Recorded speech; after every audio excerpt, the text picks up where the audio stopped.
Sudan! Sudan, Andy, I mean, it's such a strong brand when it comes to human devastation. Yeah, sure is. They're up there with the Market best. Well, that's right. In fact, I truly believe you could say that Sudan and Afghanistan really are the Coke and Pepsi of misery. But now, Sudan, Africa's biggest country and the one that has spent the last couple of decades attempting to become the dictionary definition of the word suffering, is considering splitting in two. Now, why do this? Is it because the country's become such a runaway success that the Monopolies and Mergers Commission have stepped in and told them to break up to encourage competition from other African states? Are they the Microsoft of sub-Saharan Africa? No. In fact, it's very nearly the exact opposite of that. And Andy, you know things must be bad, because their size was one of their main bragging rights, and now it looks like they're about to throw all of that away. Now, we're not the happiest country, nor the most stable, nor the richest, nor the healthiest, nor the safest, but we are the biggest. We're the Big Mac of Africa. And just like the Big Mac, you really don't want to pay too much attention to what's going on inside us. Yeah, it's been an interesting few decades for Sudan, ever since they kicked us out, basically. Pretty much non-stop war, John, since 1955, the first Sudanese civil war. That was 55 to 72, solid 17-year job. Then the second Sudanese civil war, that was 83 to 2005. So that's, I don't know what they did in the 11 years in between. They just sat around twiddling their thumbs thinking, it just doesn't feel right. Who are we? We have no identity without a civil war. And also, of course, the Darfur conflict from 2003. So of course, at one point, I mean, all of this certainly puts my dispute with the local council in Streatham about the spilt paint on the pavement outside our house into perspective. But that's still bad. Still bad, Andy. It's not a competition. That was still awful event. Two civil wars at once. That is impressive multitasking, though, if nothing else. Yep. I mean, I can just about brush my teeth and hum Bon Jovi songs at the same time, and that's about it. Two civil wars on the go at the same time. That's awesome effort. That is an awesome effort. So this major landmark vote, as you say, was actually a condition of a 2005 deal to end almost 20 years of brutal conflict between the North and South. And you remember those conflicts. They were those conflicts that the world heroically tried to ignore, even when it seemed almost impossible. There were times when it didn't seem that you could turn a blind eye anymore, Andy, but it just goes to show what the human spirit is capable of when it's really determined not to pay attention to something.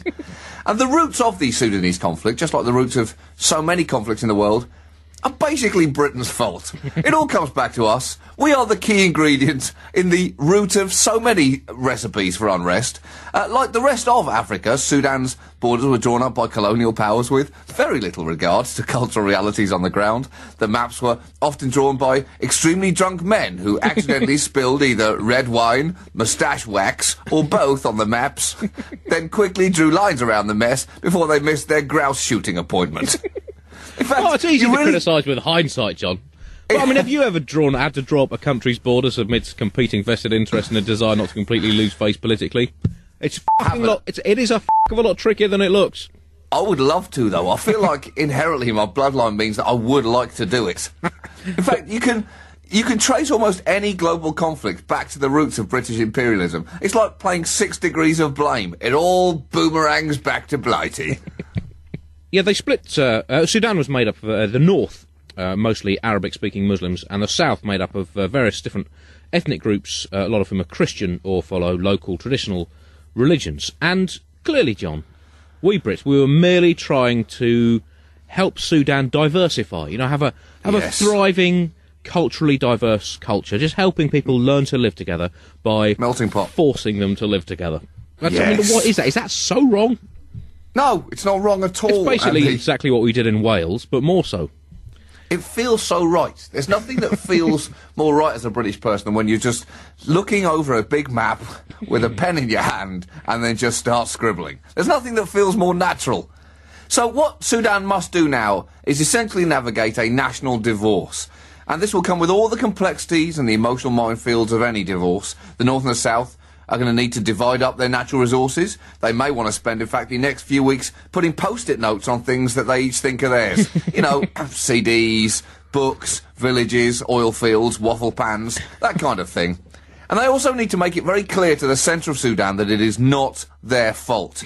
Now, the North and South still love you very, very much. It's just that we don't want to be together anymore. Well, maybe they'll maybe they'll have to try to arrange joint custody, where the centre of Sudan is with the south on weekends and holidays, and is with the north the rest of the time. Well, that is basically happening. It's the region of Abyei is in the middle of Sudan, and how should they mark the South Sudan independence referendum? With an outburst of violence. So yes, and they are actually going to have a referendum. They were scheduled to have a referendum to decide whether to join the North or the South, and that has now been postponed indefinitely. So it is they will be basically handing over the people of Abyei at a motorway service station on Sunday mornings, one week on, 1 week off. And the context of that is that you probably just knows that the Abyei is an extremely oil-rich area. So that decision of where it's going to go is going to cause a great deal of pain to both the North and the South, who love it so much, Andy, it and its natural resources so deeply. No, I love Abyei so much. I'd miss the little area terribly. The North has been so abusive of him, I'd be frightened to leave them alone together. I really don't think the North is a fit parent for my beautiful, oily boy. In the south, there's the former rebels have been running the South Sudan since the peace accord of 2005, and they've been accused of. Hang on, let's make this a quiz. Have they been accused, these former rebels, of ploughing too much money into the arts? South Sudan now has more fringe theatres than any other country in the world. It's possible. Will they be accused of trying to raise living standards of the poor too quickly, causing people to become giddy and overexcited, thus damaging productivity? That sounds good. Or C, were they accused of wasting money from South Sudan's lucrative oil fields on military spending? Any guesses? I'm going to go with A, Andy. Was it the arts funding? It was not, sadly not, John. It was C, and today's prize, if you got that answer right, is a numbing sense of the inevitability of life. Although, wow, that is a punchline, Andy. That is a punchline. Now, the truth is that it's going to be very hard to have anything resembling an amicable divorce when both parties have disputed ownership of massive oil reserves. The most likely outcome is that they both need to hire expensive celebrity divorce lawyers, because both sides have some pretty nasty shit on the other side that neither would like to see come out in court. Do you want me to tell them about that night that you massacred 120,000 villagers? I didn't think so. I'll have the oil-filled alternate Christmases, shall I? But the good thing is that as a result of this, the Sudan could be off the American list of terrorist states as soon as July. And in an article on Reuters by the world's greatest living journalist, that is, if your only criterion for judging how great journalists are is by how incredible their names are, this article was written by Ophira McDoom. So you can see my point. Wow. That's strong work, isn't it? You really gave that a big build-up, and I was thinking, this can only be a disappointment. And then it was even better than you claimed it would be. Anyway, Ophira McDoom reported that... Yes. If the referendum results are accepted peacefully by both sides, then Sudan will be officially moved onto the not that naughty anymore list. It's been on the terrorist list since 1993 for harbouring real dickbags like Carlos the Jackal and Osama bin Laden. But it could soon follow Libya down that familiar path from nasty terrorists to oil-rich trade partner. And that is a key. It's such a fine line. It is such a fine line. Another twist to this story is that only Southerners are eligible to take part in this poll, which means that the result is almost certain to be in favour of independence. Voting will last for 7 days to allow everyone to vote, and assuming that the verdict is to secede, Africa's newest country will come into being on the 9th of July 2011 and will be the world's 193rd country. We're so tantalisingly close to the 200th country, Andy. It's almost worth destabilising a few more African countries just to go for the record. Ivory Coast looks like it might go any second. Tunisia's wobbling. We might not be that far away. Yeah, so a new country could come into being. That's, of course, very exciting news for quiz fans. A new capital city to learn. I mean, that's as good as it gets, really. And also, they've held a competition to choose a new national anthem, which is a great idea. I think it might have been good had we done the same here in the UK. Might have got something better than the tuneless dirge about a made-up magician saving a basically pretend woman. And you do have to... Has God ever actually saved the Queen? There's no evidence that he has. And Never. I mean, I assume that if he's as fair as he makes out in the Bible, he will judge all instances wherein Her Majesty is in need of saving on a case-by-case basis. He has done quite a good job at saving her, to be fair, but whether the song's got anything to do with that, we don't know. It certainly did not work for her daddy, the previous king, who popped his golden royal clogs sometime in his 50s, I think. So, well, no, it is a great national embarrassment, the British national anthem. Of course, most national anthems are just fairly basic threats to try and kill as many people as possible from other places. Yeah. And that might not be ideal for a country emerging from the wreckage of 5 decades of conflict. But, so they got 49 poets to combine to write the lyrics for this song. 49... I didn't know there were 49 poets in the world. Yeah, I guess they use all of them. Yeah, they must have just got all poets. Amongst the lyrics in the national anthem are claiming that South Sudan is the origin of world civilization. I think you'll find that was actually Britain. And they also urge peace, liberty and justice to reign for evermore. Well, let's hope so. I mean, to be fair, peace, liberty and justice are quite out of practice in that part of the world. But good luck to them. And they end by saying, Lord bless South Sudan. And then presumably they finish with an action of tapping their watches, saying, go on, Lord, bless South Sudan. Bless it. It's about f***ing time you blessed it. So they did... It was very intriguing way that they went about it. It was almost in X Factor style, that they gave large groups of singers and bands the same lyrics, got them to write an anthem, and then had a live audience vote for the winner. And the bar was not particularly high, because this was the old Sudanese national anthem. Let me just bring this up here. This was actually it.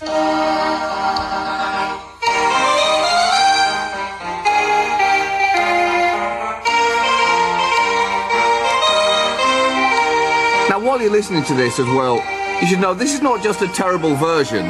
This is how it was supposed to be played, on a miniature electronic keyboard set to organ mode. The only variable was that you could add a bossa nova beat depending on the occasion.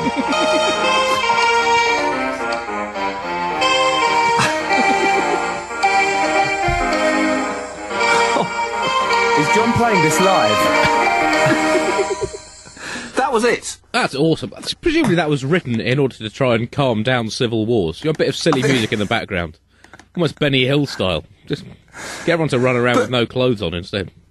So now they do have their new national anthem, as you say, with inspirational lyrics. And I'm guessing this means that they did not go with Sir Mix-a-Lot's entry, Sudan got back. And in brackets, him making it clear that by back he meant a long and painful history. So, you know, what will life be like for the new country of South Sudan, or whatever it calls itself? There are also some potential names to consider. 1, Turbo Sudan. 2, that country to the east of Chad. 3, Hogwarts. You know, that's popular. And 4, George Clooney, as a thank you for all the work he's done there, and a way to appear significantly more handsome. But it won't be easy. Now, the new country has hardly any roads and nowhere near enough schools and hospitals for its population of 8 million. They do have a lot of oil fields, so, well, actually, they do have a lot of oil fields. Maybe they should bid to host the next World Cup, Andy. that would certainly put them on the map. In fact, largely thanks to the massive amount of wars they've had over the last 20 years, Southern Sudan will start off life as one of the very poorest nations on the planet. But that's just the kind of story that America loves. You know, the rags to slightly more rag story that captures the hearts of the Western world. It seems that the referendum lasts a week of voting, and they had to pass a 60% threshold, which has been passed for it to be valid. And I think this is a great idea to have a very long election, and one with a threshold below which turnout doesn't count, basically. And I think all general elections and presidential elections around the world, they should set a threshold very high, maybe 95%.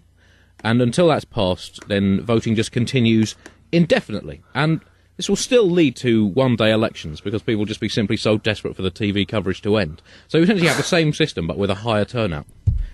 They're visionaries, these people. Visionaries.